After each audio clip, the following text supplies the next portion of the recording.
All right, welcome back to the show. It's Week in Review. One of my favorite people, Ray Fuentes, is in the house. Somebody roll that beautiful intro.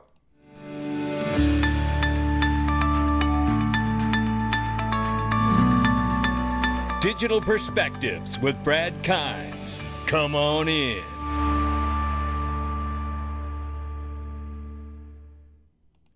Welcome back to the show, and as promised, there he is. Come on in. Call me David Copperfield. Ray Fuentes, everybody. Ray, how you doing? I'm doing well, Brad. Thanks for having me on today, and happy Friday, sir. Absolutely. Happy Friday to you. Look, there's a lot of good stuff going on, and I just want to laundry list a couple of things before we open the conversation to wherever we decide to go today. And one thing I want to remind people of is we are in a red alert moment for a ruling from Judge Annalisa Torres. She usually takes about 60 days to make a ruling on average, so we're just taking this as an average, right? And we're in that window, Ray. We're in that window. We'll get your thoughts on it in a second, but I want to lay this out too. We're also in around, give or take, a 60-day window to September 30th, which is the end of Q3, which is around the time that it's likely we see the real USD by Ripple. So Bitcoin, Miami, and Nashville, where do you want to start? You know what? There's a lot that we can unpack, Brad, with the potential launch of the RLUSD. We've got Bitcoin Nashville going on. Donald Trump is expected to speak unless he has already done so. And I apologize because the reason why I haven't been on point with what's going on at Bitcoin Miami is I've been supporting with a very exclusive event here on the West Coast at the Ritz-Carlton of Laguna Niguel. We had leaders of fintech companies in the space from Link2's platform, Valhill Labs, others from the space. I actually interviewed former employees from iTrust Capital that are coming out of stealth with their own project. So keep your head on a swivel. They've launched a really interesting product that's baked into the application Telegram. So there's for those that are using Telegram to source on-point information with what's going on in this new and emerging economy involving crypto, blockchain. It's really interesting where you don't even have to leave that app now in order to facilitate crypto transactions. So keep. I don't want to.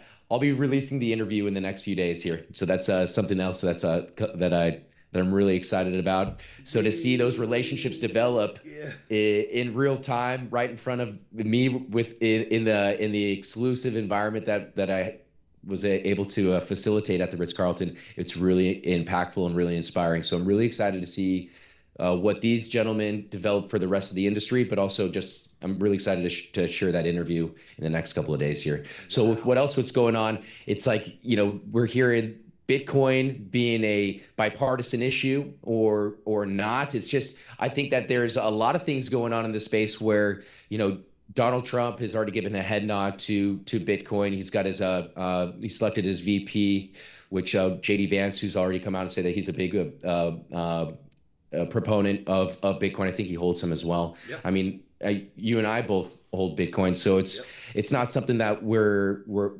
really slapped in the face with what's going on in regards to tribalism, because I believe we are, in fact, just believers of utility. Yes. But I'm not saying that Bitcoin there's a lot of other technologies out there that provide some real world utilities. So I think that people believe that the puck stops at Bitcoin, and I think because of people like you and your channel, it opens our minds to just the real world potential adoption underpinned by institutional blockchain infrastructure built by companies like Ripple Labs or Circle. So, you mentioned there's a lot going on. There's, Circle had come out and did their confidential filed their confidential S1 in, I want to say it was early March. So here we are as we conclude July. I thought we were going to be maybe hearing some more news come out from Circle, who's also, as you mentioned, in the stablecoin space, right along RLUSD with their USDC stablecoin. Yeah, yep. I tell you, there's so much happening right now. Bitcoin Miami, as you said, is unfolding, right? I saw that Robert F. Kennedy Jr. was just mentioning that he had a large portion of his wealth in Bitcoin since the last year's conference where he went and spoke and then went home and put majority of his wealth in Bitcoin. We know John Deaton, shout out to him, the next senator of Massachusetts. Let's all donate if you Go, can. John. John Deaton for Senate.com, please. And let's all tag people like Joe Rogan and Jamie Vernon and Lex Friedman and Patrick Bet-David, right? Let's get him on those programs and tag them to get him on their show, just like he was recently on Mario Nawfal, and he was amazing on there. Because John's going to win this thing, man. And I really do believe it. And it's going to be huge for Massachusetts, and it's going to be huge for crypto innovation, right? Because the guy understands the space so very well. So super excited about that. I will say, I did see a clip this morning from James Seifert at Bitcoin interviewing Robbie Mitchnick, and he threw out some tribalism at the end. He couldn't help himself. You know, he remarked, I noticed that you left off that you worked at Ripple, seems how we're at the Bitcoin Nashville conference, kind of hinting to that. I'm paraphrasing. And then Robbie kind of chuckled or whatever. And then he said, you know, you worked at a crap coin, right? You know, you're basically calling XRP a crap coin. And all I would say to that is that, you know, I've always understood James Seifert to be a real professional in this space. And today he blew it. He removed all doubt. He isn't. Right? And that's for me, right? I'm not speaking for both of us, but I met this guy in person. He was not like that in person, right? And maybe it's because he's feeling it because he's on stage at a Bitcoin conference. I don't know. And he felt the need to say something very tribalistic and not unifying, you know what I mean? But he sits on a coin that doesn't do anything very special other than it was the first coin here. And that's great. And I have exposure to it like you do too.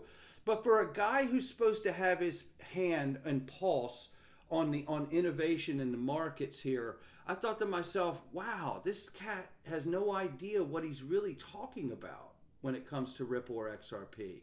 I don't understand what he's doing. He's on the wrong side of history here. So all the best. You know, it's reminding me of what's going on at the helm of the SEC. You know, you hear Gary Gensler, who was at MIT, talking and boasting on Ripple technology, and now here today you don't hear him even whisper the name, and he's pushing the herd, I would say, towards Bitcoin and other assets that don't provide that utility, the speed, the transparency. Or, I mean, there's a lot that's going on that I believe. There's a conversation that I had with John Deaton personally. We were at an event. It was actually at one of the first Bitcoin conferences that I had attended. It was 2021, or excuse me, it was 2022 in March, and we're in Miami, so Bitcoin Miami. And I asked John, because we were at my former employer's event, linked to, and I had been all day at the Bitcoin conference at the very front of the conference. And I asked him, I said, John, I just come from the conference. We're here at a Link to event. There's probably about 50 people there. And I say, what's the difference between this community made up of 70 Link to community members versus the Bitcoin conference? Because everyone here was boasting on Ripple technology, on Link to portfolio companies, all that are doing some really interesting things for the space. And then meanwhile, we know that, you know, because we all are investors in Bitcoin, but we now are so focused on these new solutions that are really, or let's just say Ripple and other companies that are really pushing the needle on relationships, on the technology that's being driven.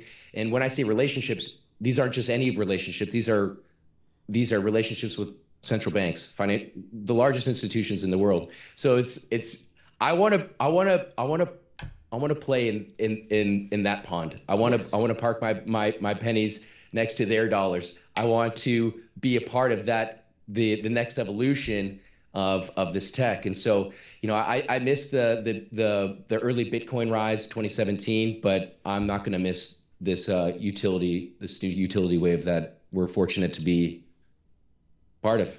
Yeah, it's so well said that you said that too. And, you know, and listen, I have to say, you know, I went to Bitcoin Miami a few times, you know, and I walked into those great big metal shipping containers that have all this mining equipment in it that mines Bitcoin. And the first thing that dawned on me is like, you don't need any of this to use XRP. You don't need any of this to use XDC. You don't need any of this to use XLM. Matter of fact, I could go on for another 10,000 coins and tell you don't need any of it, but you need it for Bitcoin, right? So the funny part about that is James Seifert, you know, and people like him are missing a real big part of where this world is going. And I couldn't be more disappointed in him because he's supposed to be the professional that actually sees that. You know what I mean? So look, I hope that he does his due diligence, because he obviously hasn't on those projects, because I'd hate for him to miss an opportunity to win like the rest of us, right? Just like we're winning on Bitcoin too, right? So that's really the deal. Well, I appreciate you bringing up the other chains like XDC, because actually I just interviewed the CEO of Creedor. His name is Lingraj Manahan, and then also the CEO of XDC Trade Network, Sunil Senapati. Both of these gentlemen are, well, one was a former IT developer for BNY Mellon, for HSBC Bank. So now they're spinning off their own project, tokenizing. They actually tokenized the first promissory note about 2 weeks ago. I think it was about a $50,000 note that they were able to settle what used to take weeks, now down to minutes. So what these gentlemen were talking about during this interview, which I'm going to launch on my channel in the next, I'd say no later than Monday, they were talking about how this is going to absolutely transform the industry. They're staring down the barrel of a $2 trillion market that they have the ability to potentially tokenize.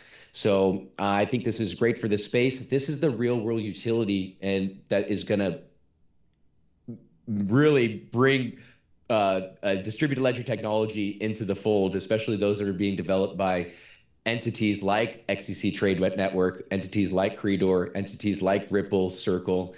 And so it's just it's just really interesting when you hear about the Bitcoin conferences that are, you know, it's great hey, if we need a marketing engine out there, sure, let it be this shiny orange, pretty looking thing that doesn't really do too much as far as the tech that's underneath the marketing. But at least it's bringing blockchain and DLT into the discussion at the dinner table. So I mean that it helps in the grand scheme of things.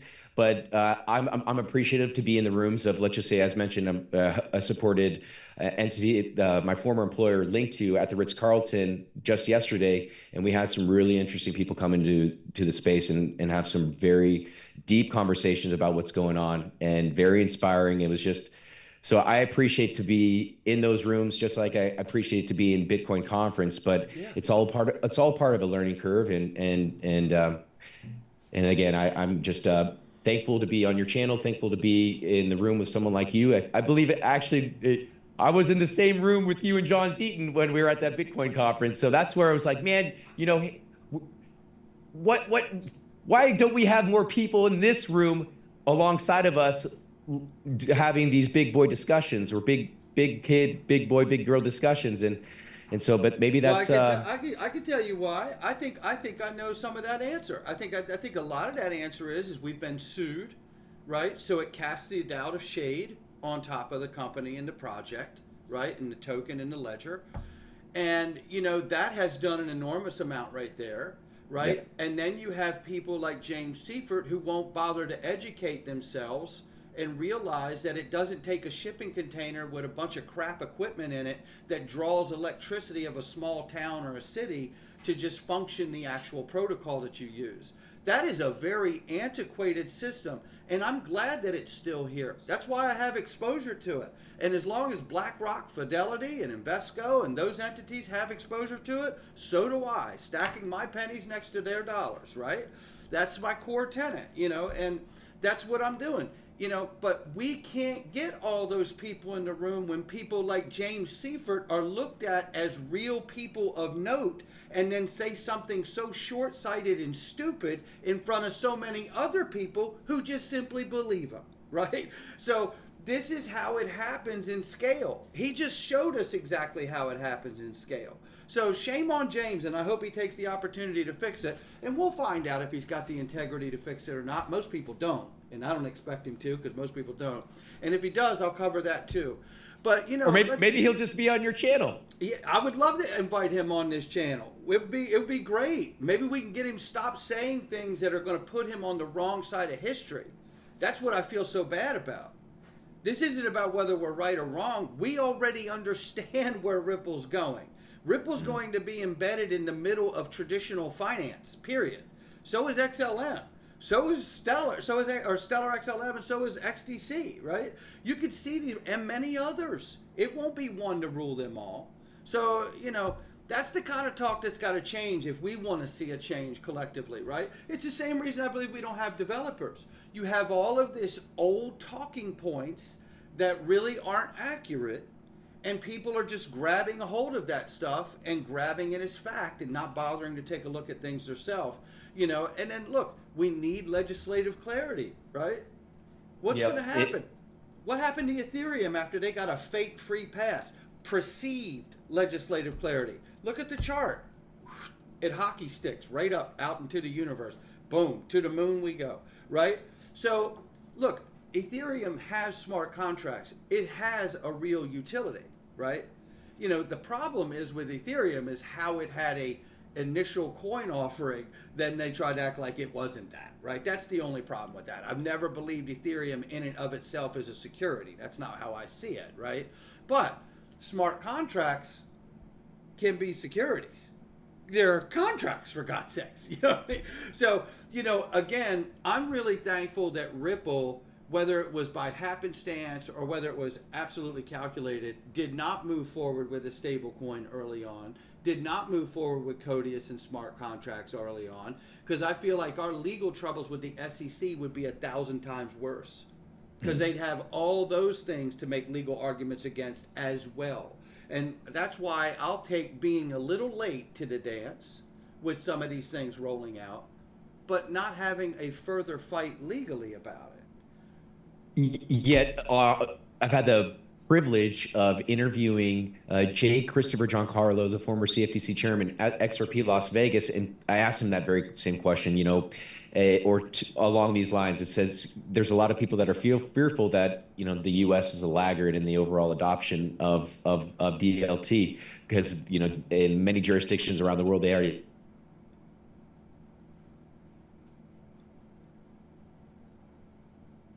and the evolution of the ecosystem. And so, but here in the US, you know, people are thinking we're behind the gun. I believe, since we were the creators of the internet, that we're just allowing others to, one, get online, allowing us to learn upon their integrations and how they leverage those, how that technology is adopted and implemented into their local economy. And then we learn from those again. And then ultimately, once we have a solid foundation of learnings, we then bring these systems into the fold, and then we'll see legislation basically get implemented. I think we're within flip of a switch moment, but I can't be sitting around here waiting for that flip of the switch. I need to be out feeding the family, so I'm dragging things back to the cave, and that's that. A little personal about me. I'm developing my own YouTube channel, Brad, and you are. And in fact, we're at that perfect point. Tell people how they can find you and follow you, Ray. Sure, absolutely. Well, I have a YouTube channel. It's Ray Fuentes TV. I'm across all platforms: Instagram, Twitter. It's Ray RAY_Fuentes 1111. That's 1111. You know, people think, oh, Ray, what are you trying to encourage luck, or what does 1111 have to do? And for me, it's, you know, in this space, we have the ability to, I think, define our own I don't want to say our own reality, but we have the ability to really take shape and set the direction or course of our not just our financial well-being, but even our professional lives as well. So for me, I was so invested, or am so invested into the space. I wanted to work in it as well, and I wanted to fight for my investments right alongside of you, Brad. And so that's just, anyways, going back to my channels, you can find me on Instagram, Raymond Ross Fuentes, that's my full name, and then LinkedIn as well for my professional content. But that's basically it, Brad. I'm across all platforms, but I'm focused on YouTube right now. I'll be releasing a couple very interesting interviews this week. One with Creedor at XDC, another one with the former guys at I Trust Capital, and then the other content which was captured here at the Ritz-Carlton, all about fintech, AI, and of course blockchain. I'm super excited to where this space is going, and I'm super excited that you're in this space full time. I really am very happy for you. And, I think the world of you. You're going to do great things. You're already doing great things. You've been in this space, and you have an incredible reputation in this space by a lot of people. I'm encouraging everybody to follow you because I know the things that you've already done. I know where you want to go with your material and your content, and I know it's going to be really, really fantastic. So I'm encouraging everybody to please subscribe to his YouTube channel, subscribe to his social media, follow him for what's going on, because I know that Ray has some really fantastic things in the works, and you're going to want to know about every single one of them as they come out and unfold. No doubt about it, Ray.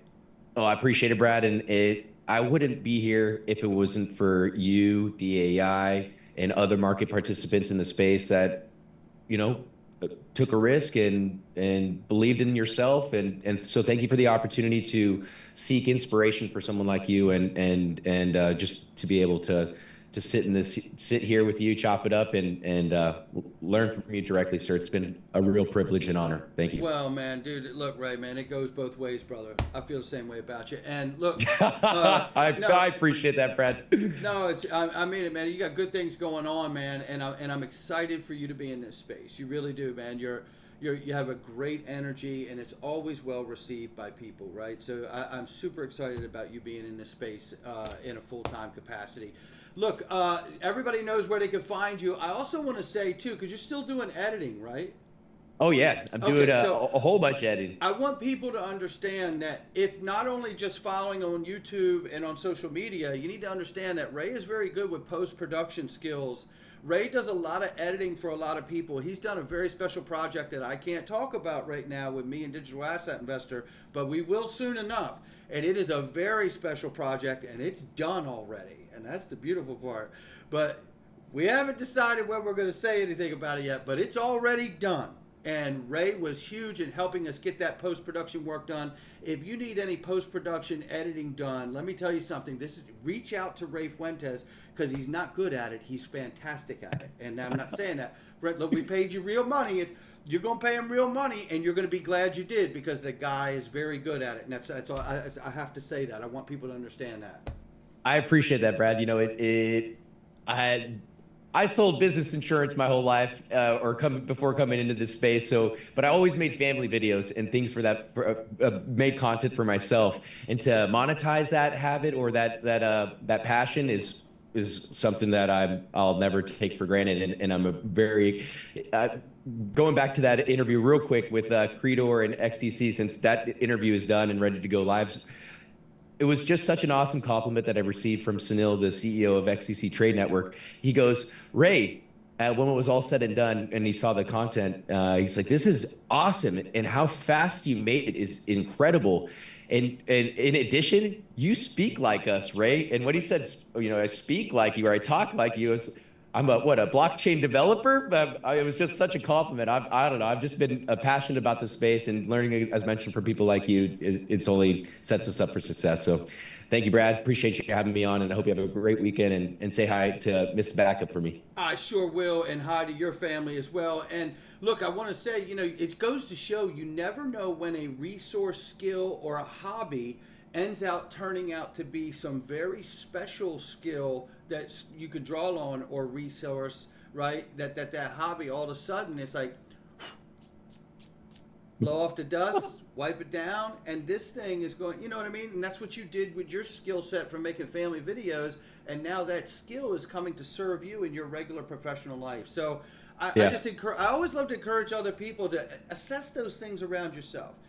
do it often, right? Because you never know where your mindset is, and when you reassess what's around you, resources and skills that you have access to, and hobbies, you never know how they may be reapplied to your life. It's always a very big thing, so I just like to share that too. Hey, look, Ray, one of the most fun weekend reviews I've done. You're on the rotation. You're going to be back again, and I can't wait. Don't go anywhere. Woo! Bring Have me back. Great weekend, everybody. Hey, thanks, Brad. Thank you.